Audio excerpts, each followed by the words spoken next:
হযরত ওমর বললেন, এই রাখাল। হযরত ওমরের সাথে এক ছাগলের রাখালের সাথে পুরো প্রান্তরে মোলাকাত, যে মরুভূমিতে ছাগল চড়াইতেছে। হযরত ওমর বললেন, এই রাখাল, আমার পেট খালি, তোর পকেট খালি। আমার পেটে ক্ষুধা আছে, আর তুই রাখাল মানুষ, তোর পকেটে টাকা পয়সা নাই।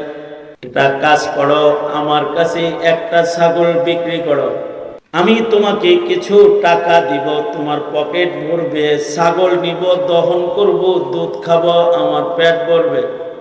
রাখাল ভদ্রতার সুরে বলে, আরে ভাই, বেচার জন্য মালিকানা লাগে। এই ছাগলগুলো মনিবের ছাগল, আমি পাহারাদার, আমি মালিক না। এটা বিক্রি করা আমার জন্য সম্ভব না। আমি মুমিন হিসেবে কি পরের জিনিস বেচা খেয়ানত করতে পারি? হযরত ওমর ভাবলেন, ওর তাকওয়াল্লাহ পরীক্ষা করি। হযরত ওমর তাকে বললেন, তাই কি হয়েছে, বেচবা দেখবো নাকি? গোপনে বেচা ফেলাও, সে তো টের পাইব না। না না না, টের পাবে। গনে আনছি, ছাগলগুলো আমায় দেওয়ার সময় গণনা করে দিয়েছে, যখন নিয়ে যাব গণনা করে নিবে। একটা কম নিয়ে গেলে কি করব, কি বলবো? হযরত ওমর তাকে কথা শিখায়া দিয়া পরীক্ষা করতেছে, বলবা বাগে খায় ফেলাইছে। তোমার মনিব কি আর মরু প্রান্তরে ছিল যে দেখেছে তুমি বেচছ? এটা তো আর তোমার মনিব দেখে নাই। তুমি বেচলে তোমার মনিব দেখবে না, বলবে বাগে খায় ফেলাইছে। রাখাল তাকওয়াল্লাহ তার ভেতরে বিদ্যমান। সে হযরত ওমরকে গরম সুরে তিরস্কার করে কথা বলতেছে। এখন বলে, ইয়া হাদা ফাআইনাল্লাহ, এই লোক, কুবুদ্ধি কুলাই না তুমি আমারে দিতাছ? আমার মনিব দেখবে না, তাই বলে কি আমার আসল আর একজন মালিক আছে আল্লাহ, তিনিও কি দেখবে না? তিনি তখন কই থাকবে? মনিব তো নাই, আল্লাহ নাই। তালিমি বোর্ড উত্তরাঞ্চলিক বোর্ডের আয়োজনে আয়োজিত নবম কৃতি ছাত্রদের বৃত্তি প্রদান অনুষ্ঠান, ইসলামী মহাসম্মেলন, মোহতারাম সভাপতি, উপস্থিত হযরত, বুজুর্গ, উলামায়ে কেরাম, সম্মুখপানে সমবেত দিন প্রিয়, ইসলাম প্রিয়, দিনদার, ইমানদার সুধী, বিভিন্ন মাদারিস থেকে আগত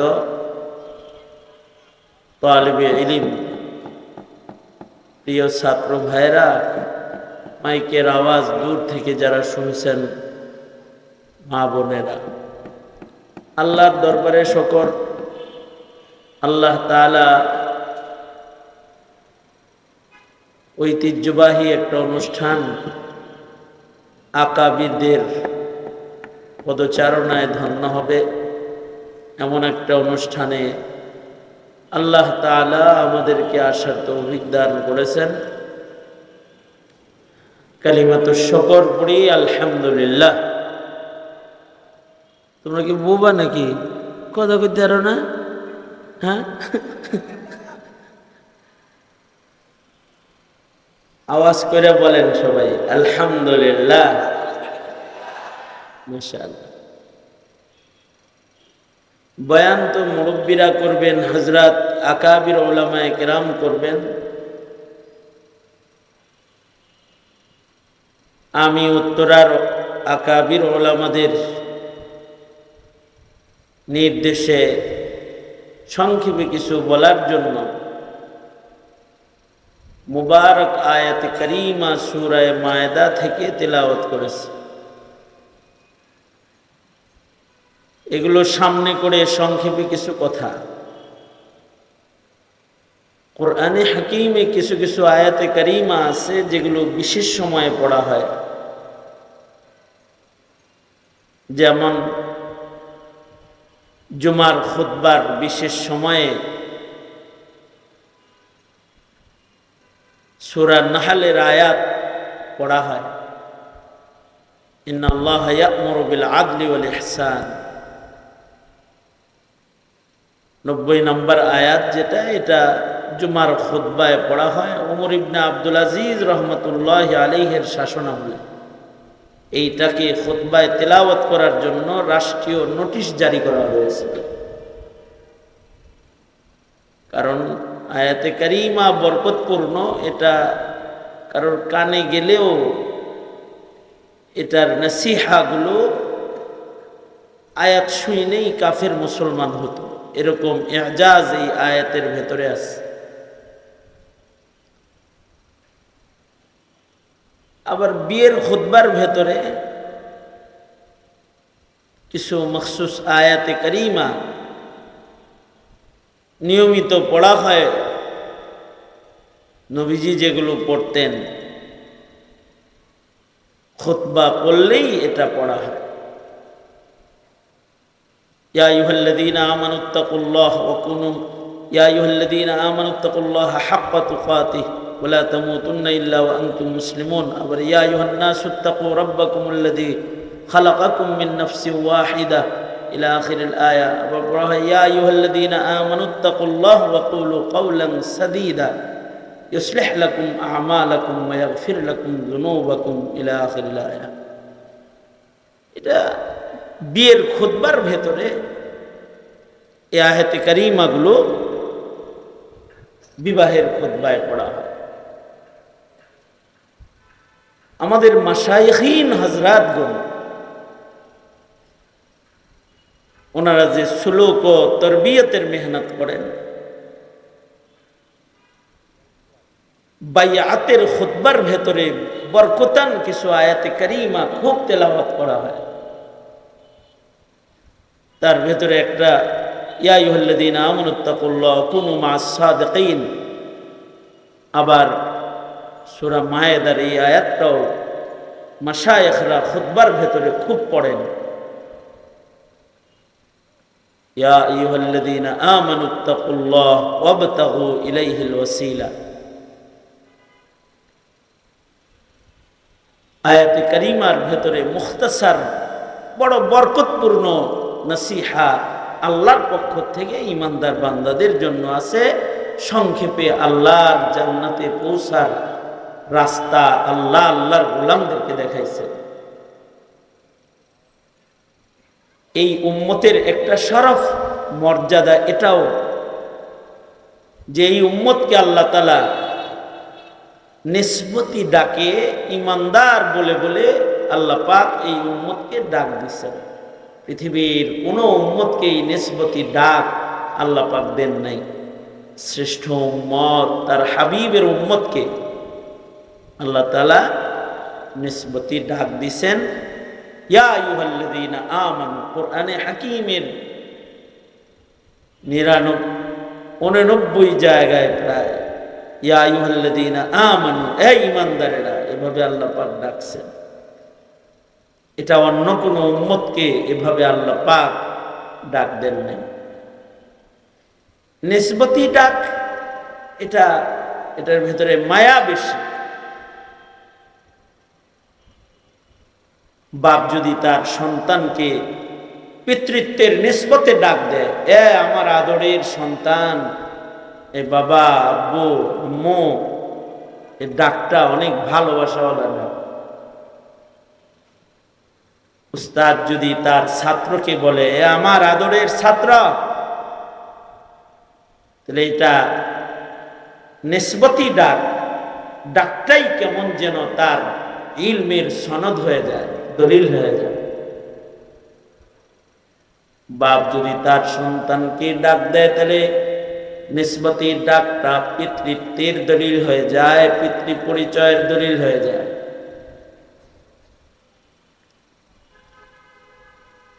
আল্লাহর পক্ষ থেকে বান্দাকে ঈমানদার বলে নিসবতে ডাক, এ আমার ঈমানদার, আমার নিসবতের আমার গোলামেরা, এর ডাকটা কেমন যেন আল্লাহর পক্ষ থেকে ঈমানদারের ঈমানের স্বীকৃতি বা দলিল হিসেবে যথেষ্ট হয়ে যায়। হে ঈমানদারেরা, এটা বলা মানে কি? মানে হলো আমার বন্ধুর উম্মত কালিমাওয়ালারা, তোমাদেরকে আমি ঈমানদার হিসেবে গ্রহণ করে নিছি। নিসবতি ডাক। এইভাবে কোরআনে হাকিমে অসংখ্য জায়গায় আল্লাহ তাআলা ঈমানদারদেরকে ঈমানদার বলে ডাক দিচ্ছেন। এই উম্মতের ঈমানদারদের এই আয়াতেও আল্লাহ পাক বলেন, ইয়া আইয়ুহাল্লাযীনা আমানু, এই আমার আদরের, আমার বন্ধুর উম্মত ঈমানদার বান্দাবান্দীরা, তোমরা সফল হতে চাও, জান্নাতে যেতে চাও, আমার কাছে পৌঁছতে চাও, তাহলে তিনটা নসিহা আল্লাহর পক্ষ থেকে। একটা নসিহা হলো ইত্তাকুল্লাহ, এই ঈমানদারেরা তোমরা আল্লাহকে ভয় করো। ইত্তাকুল্লাহ, ডরো, আল্লাহকে ডরো। ওয়াবতাগু ইলাইহিল ওয়াসিলা, এবং আল্লাহর কাছে পৌঁছার জন্য তোমরা ওসিলা তালাশ করো। ওয়াজাহিদু ফি সাবিলিহি, এবং তার পথে তোমরা মুজাহাদা করো, আল্লাহর পথে মুজাহাদা করো, আল্লাহকে পাওয়ার জন্য মুজাহাদা করো। এই তিনটা নসিহা যদি তোমরা মানো তো লাআল্লাকুম তুফলিহুন। লাআল্লা ফি কালামিল্লাহি লিত্তারাজ্জিহি ওয়াল ইয়াকিন, কারণ কালামুল মুলুকি মুলুকুল কালাম,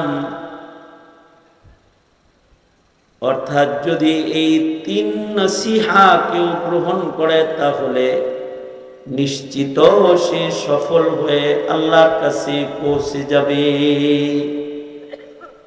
তো আল্লাহ পাকের কাছে পৌঁছার জন্য, জান্নাত পাওয়ার জন্য এক নম্বর নসিহা আল্লাহর পক্ষ থেকে ইত্তাকুল্লাহ, আল্লাহকে ডর।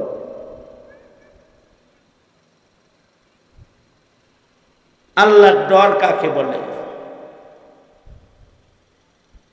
আল্লাহর ডর হইল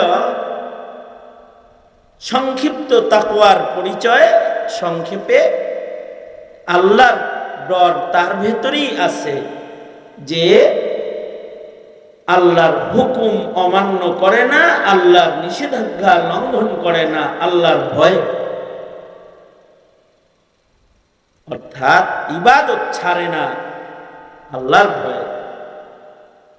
তার মানে নামাজ পড়ে আল্লাহর ভয়ে, রমজানে রোজা রাখে আল্লাহর ভয়ে, হজ্জে বাইতুল্লাহ করে আল্লাহর ভয়ে, যাকাত দেয় আল্লাহর ভয়ে, গুনাহ করে না আল্লাহর ভয়ে, অতি সঙ্গোপনেও গুনাহ করে না আল্লাহর ভয়ে, একাকী যখন থাকে তখনও কোনো অপরাধ করে না আল্লাহর ভয়ে, ছোট থেকে ছোট গুনার সাথে নিজের স্পর্শ সে লাগায় না, কারণ তার ভেতরে আছে তাকওয়াল্লাহ, আল্লাহর ভয়। আল্লাহর ভয় না থাকলে হক আদায় করে ইবাদত করা সম্ভব না। আল্লাহর ভয় না থাকলে গুনাহ থেকে বাঁচা সম্ভব না। যার ভেতরে যত আল্লাহর ভয় হবে তার ইবাদতের হিফাজত তত সুউচ্চ হবে। হ্যাঁ, যার ভেতরে আল্লাহর ভয় হবে সকল প্রকারের মাসিয়াত থেকে নিজেকে বাঁচায় রাখা তার জন্য সহজ হবে। আল্লাহর ভয়, এটা শব্দ দিয়া বললে যতটা সুন্দর বুঝে আসে, তার চাইতে দৃষ্টান্ত দিয়া বললে বেশি সহজে বুঝে আসে। তাকওয়াল্লাহ এর পরিচয় বুঝাইতে নবীজিও হাদিসে পাকে দৃষ্টান্ত পেশ করেছেন, দৃষ্টান্ত দিয়া বুঝাইছেন। এই আমি তো ওর দিকে চাই রয়েছি, তোরা ওই দিকে চাইছিস কে? ক্লাসেও এই কাম করো নাকি? বাঙালি খারাপ তো।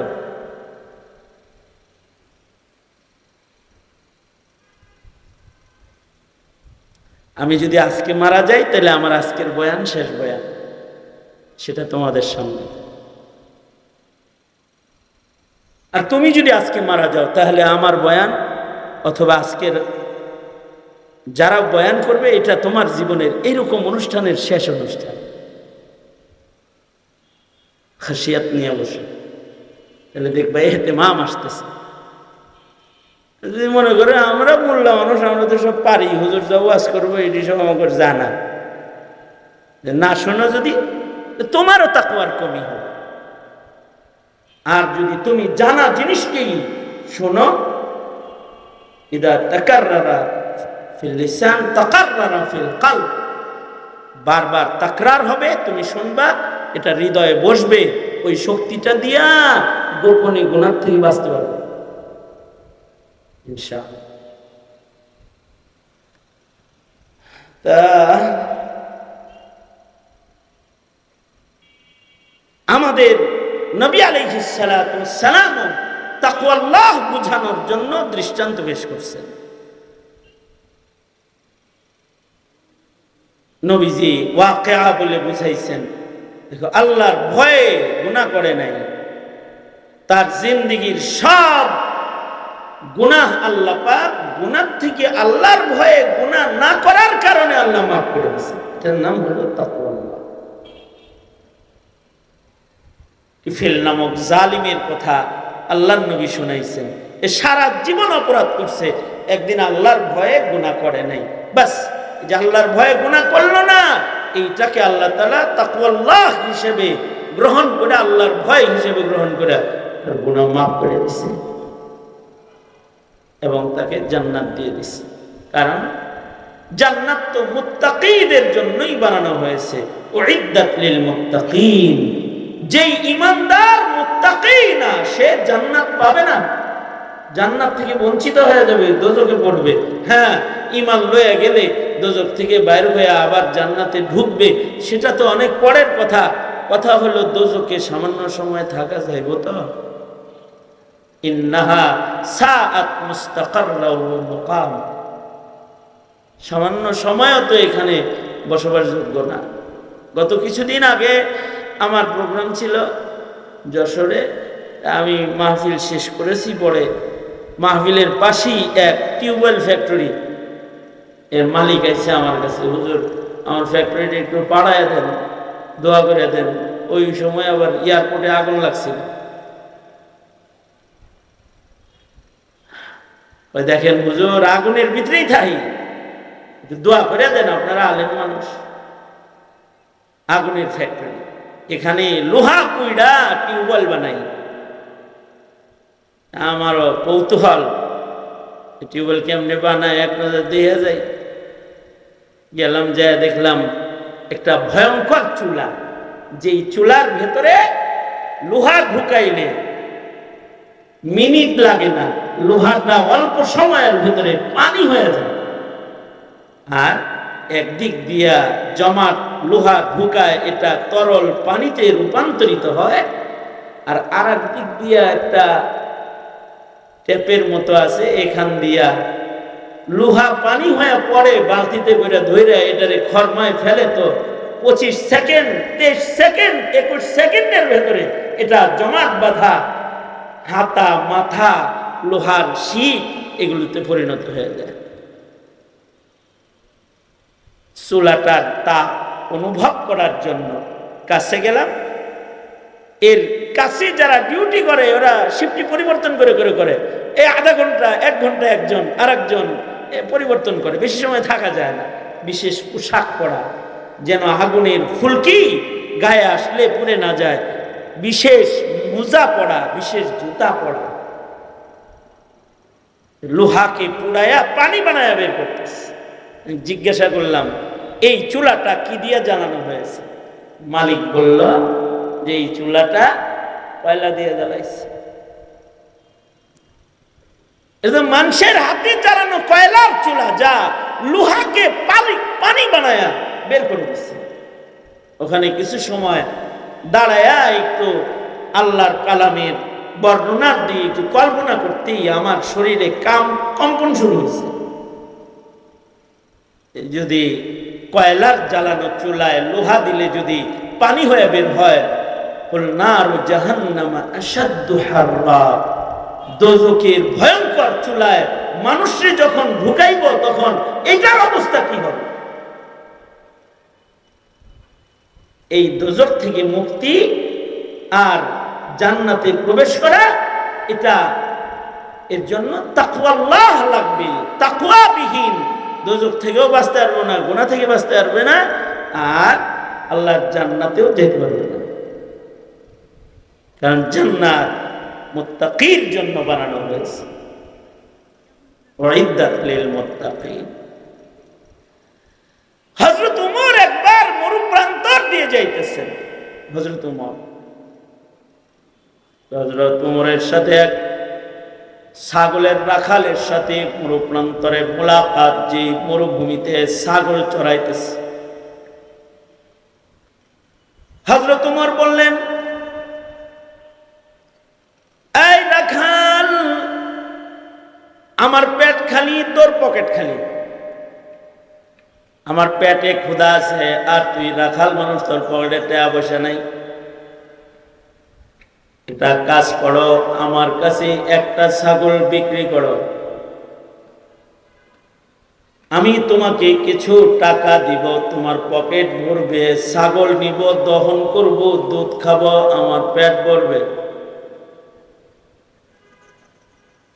রাখাল ভদ্রতার সুরে বলে, আরে ভাই, বেচার জন্য মালিকানা লাগে, এই ছাগলগুলো মনিবের ছাগল, আমি পাহারাদার, আমি মালিক না। এটা বিক্রি করা আমার জন্য সম্ভব না। আমি মুমিন হিসেবে কি পরের জিনিস বেচা খেয়ানত করতে পারি? লা ঈমান লিমান লা আমানাতা লাহু। আল্লাহর রাসূল বলেছেন যে যার আমানতদারি নাই তার ঈমানদারি নেই। এই রাখালের ঈমানদারিটা আমানতের মাধ্যমে প্রকাশ পেয়েছে। হযরত ওমর ভাবলেন, ওর তাকওয়াল্লাহ প্রবেশ পরীক্ষা করি। হযরত ওমর তাকে বললেন, তাই কি হয়েছে, বেচবা দেখবো নাকি? গোপনে বেচা ফেলাও, সে তো টের পাইব না।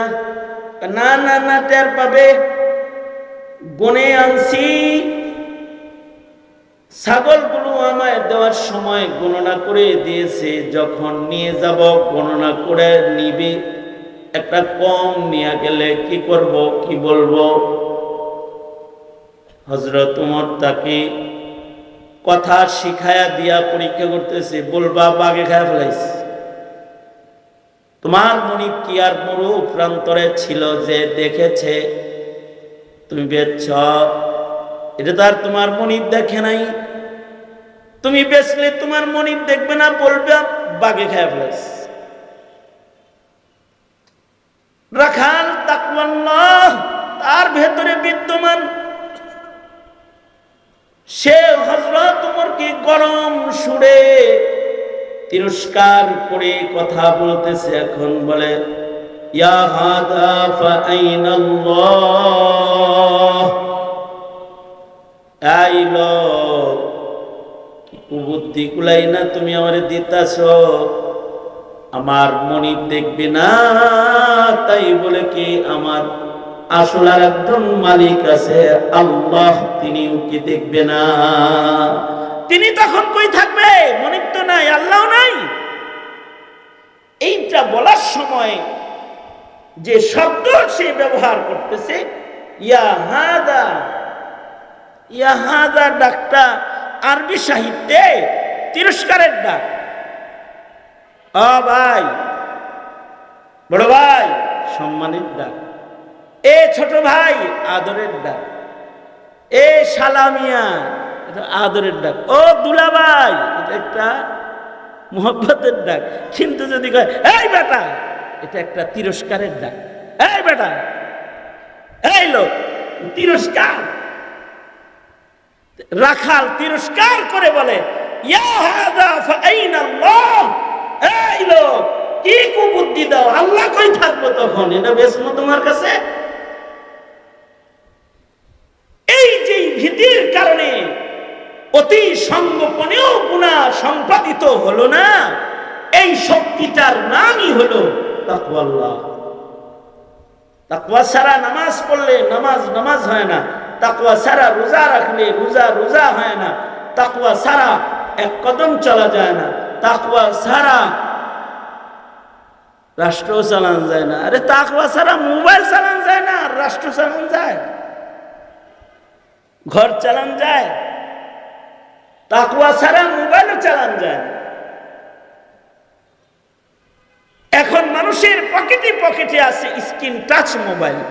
যদি কারোর ভেতরে তাকওয়াল্লাহ বিদ্যমান না থাকে, তাহলে এই টাচ মোবাইলটাই তাকে দোজখের আগুনে নিক্ষেপ করবে। আর যদি, কারণ টাচ মোবাইল এসেছে, টাচ মোবাইল আসার পরে গুনাহ সহজ হয়ে গেছে, ইয়ারফোন আসার পরে আরো সহজ হয়ে গেছে। আগে ট্যাপ বাজাইলে জোরে বাজানো লাগতো, 10 জনে গান শুনতো, আর এখন এনে বসি একটা লাগাই রাখবো, একা একাই শুনবো। কাছে গেলে এমন ভাব ধরবো লাগে যেন সুদাইছি তেলাওয়াত শুনতেছে। মানে গুনাহ করা এত সহজ হয়েছে। একটা সময় ছিল এই গুনাহ মানুষ চেষ্টা করে বাঁচত না, হ্যাঁ করতে মনে চাইলো, বিপদে কইলে গুনাহ করতে পারতো না, বিপদের কারণে গুনাহ করতে পারত। যেমন আগে সিনেমা হল ছিল, কেউ যখন তার ছেলে মেয়ে ভাইস্তা বড় হয়ে যেত, তখন চাচা বাবারা সিনেমা দেখে একাই ছেড়ে দিত। কারণ হইল হলে যায় যদি কাতারে খারাইয়া ভাইস্তার লগে দেখা হয়, আর চাচা কেমন আছেন, কি করবো, এই ভয়ে সিনেমা দেখত না। মেয়ে বিয়ে দিছে যে এলাকায়, ওই এলাকায় হইল সিনেমা হল, ডরেই জীবনে আর সিনেমা দেখতে যায় না ওই হলে। মেয়ে বিয়ে দিছি, বিয়ে যদি কয় ও বিয়ে আমার বাড়ি না এই বাড়ি আইছেন, কি বলবে, এই ভয়ে সিনেমা দেখা বাদ দিছে। কিন্তু এখন সিনেমা হল বন্ধ হয়ে গেছে, মগর প্রতিটা মানুষের পকেটে পকেটে সিনেমা হল প্রবেশ করেছে। যেইটা পকেটে নিয়ে এসে নামাজ পড়তেছে, কোরআনের তেলাওয়াত শুনতে গেলেও তার সামনে বিজ্ঞাপন চলে আসবে। হ্যাঁ, আইয়ুব সাহেবের ভক্ত, ইউটিউবে আইয়ুব সাহেবের ওয়াজ শুনতেছে, কিন্তু হেরে আইসা মাঝে মাঝে নায়ক নায়িকারা সালাম কি দিবে ওয়াজের ভিতরে। যদি কারোর ভেতরে তাকওয়াল্লাহ বিদ্যমান না থাকে, আল্লাহর ভয় যদি কারোর ভেতরে না থাকে, তো ইবাদত সোজাভাবে করতে পারবে না। তাকওয়া ছাড়া যেখানে মোবাইল চালানো যায় না, তাকওয়াবিহীন মানুষ সমাজ চালাইতে পারে, তাকওয়াবিহীন মানুষ রাষ্ট্র চালাইতে পারে, তাকওয়াবিহীন মানুষ দেশের নেতৃত্ব দিতে পারে। এ কারণেই মুত্তাকির দল যখন রাজনীতি ছেড়েছে আর নেতৃত্ব ছেড়েছে, তো দেশের রাজনীতির চেয়ারগুলো সব চোর বাটপার বদমাশের দখলে চলে গেছে, নাস্তিক মুরতাদের দখলে চলে। এ কারণে হাফিজ হুজুর রহমতুল্লাহ আলাইহি তওবার রাজনীতি করেছে। কারণ রাজনীতির ময়দানেও কিছু মুত্তাকি লোকের দরকার আছে। সব সেক্টরে একটা শক্তিশালী তাকওয়ার শক্তিওয়ালা মানুষের কাফেলা দরকার, তাইলে রবের নারাজগির থেকে বাঁচার যোগ্যতা অর্জন হবে। এ কারণেই আল্লাহ পাক বলেন ইত্তাকুল্লাহ, আল্লাহকে ভয় করো। 1 নাম্বার নসিহত। 2 নাম্বার ওয়াবতাগু ইলাইহিল ওয়াসিলা,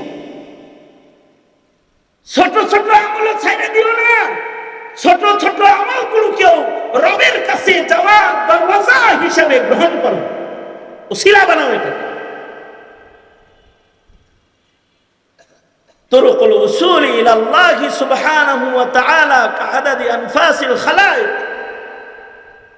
কারোর কাছে যাওয়ার যদি এক দরজা থাকে তাহলে তার কাছে যাওয়া কষ্ট, 4 দরজা থাকে তার কাছে যাওয়া কষ্ট, 10 দরজা থাকলেও কষ্ট, শত শত দরজা যদি এর কাছে যাওয়ার থাকে তাহলে তার কাছে যাওয়া সহজ। আল্লাহ বলে, বান্দা তুমি আমার কাছে আসতে চাও তো আমার কাছে আসার জান্নাতের দরওয়াজা, পথ, রাস্তা, দুনিয়ার থেকে জান্নাতের 8 দরজা পর্যন্ত পৌঁছার রাস্তা একটা দুইটা রাখি নেই, জান্নাতের দরজা পর্যন্ত আসার জন্য পথ অসংখ্য অগণিত দিয়ে রেখেছি। সংখ্যা কত? এক একটা মানুষ যদি মিনিটে 60 বার যদি সেকেন্ডে সেকেন্ডে শ্বাস লয়, তাইলে ঘন্টায় 24 ঘন্টায় 24 বছরে অথবা 50 বছরে 60 বছরে আমি হুজুর দুইজনে মিলে কত শ্বাস নিছি, আমগর দুইজনের শ্বাসই তো গোনা সম্ভব না। সবাই কত শ্বাস নিছে এটাও গোনা সম্ভব না। সারা দুনিয়ার মানুষ কত শ্বাস প্রশ্বাস গ্রহণ করেছে গোনা সম্ভব না। গাছে মাছে হাইওয়ানাত, পাখালি পাখিরা শ্বাস প্রশ্বাস নিয়ে, মশা সারবুহায়ও শ্বাস প্রশ্বাস নিছে। এই যত শ্বাস প্রশ্বাস মাখলুকাতের আছে এর সংখ্যা যত হবে, তুরুকুল উসুল ইলা আল্লাহ সুবহানাহু ওয়া তাআলা, আল্লাহর কাছে পৌঁছার রাস্তাগুলা এই শ্বাস প্রশ্বাসের চাইতে অনেক বেশি আল্লাহ পাক খুলে রেখেছে। বান্দা দৌড় দিয়েই যেন আল্লাহর কাছে চলে যায়।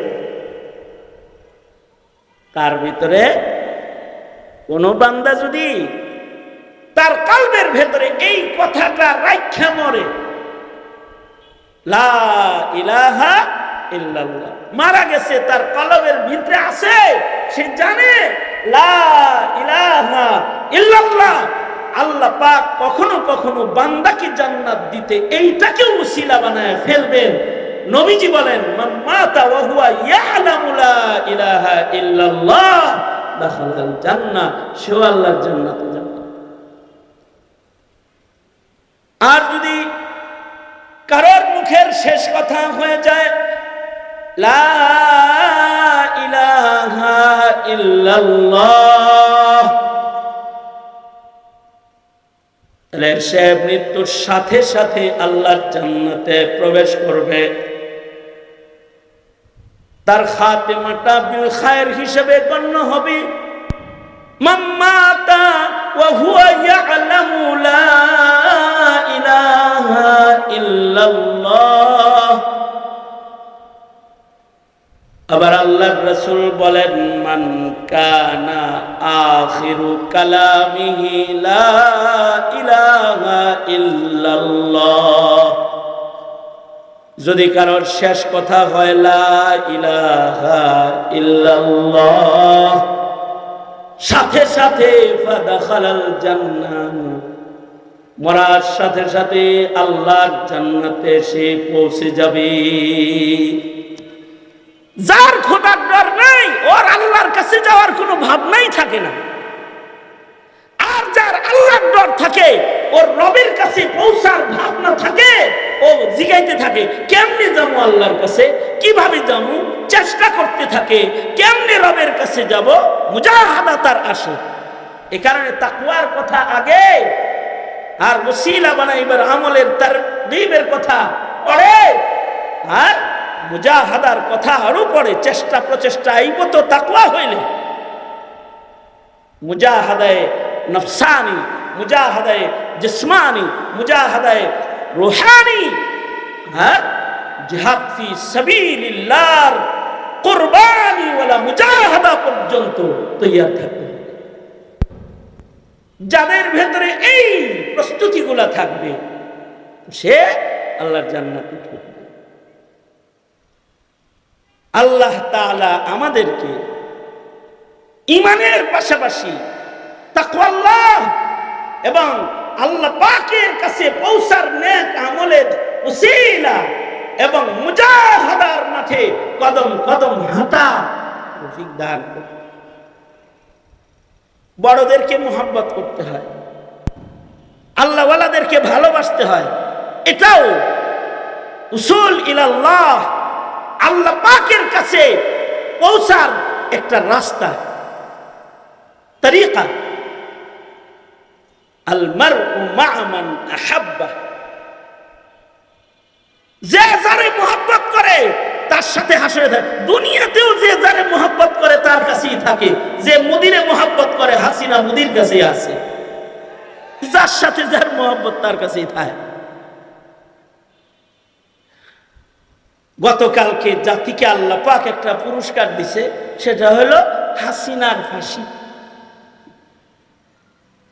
ফাঁসির রায় হইলে খালি হয় না, এটা তো জনসম্মুখে ফাঁসি দিয়া যেদিন আল্লাহ দেখাবে, সেদিন ফেসিবাদ আর জালিমদের বিচার দেশে হইলে আগামীতে যারা রাষ্ট্র ক্ষমতায় আসার চেষ্টা করে ওরা ফেসিবাদ হওয়ার সাহস করবে না, রাস্তায় ঝুলায় ফাঁসি দিতে হবে।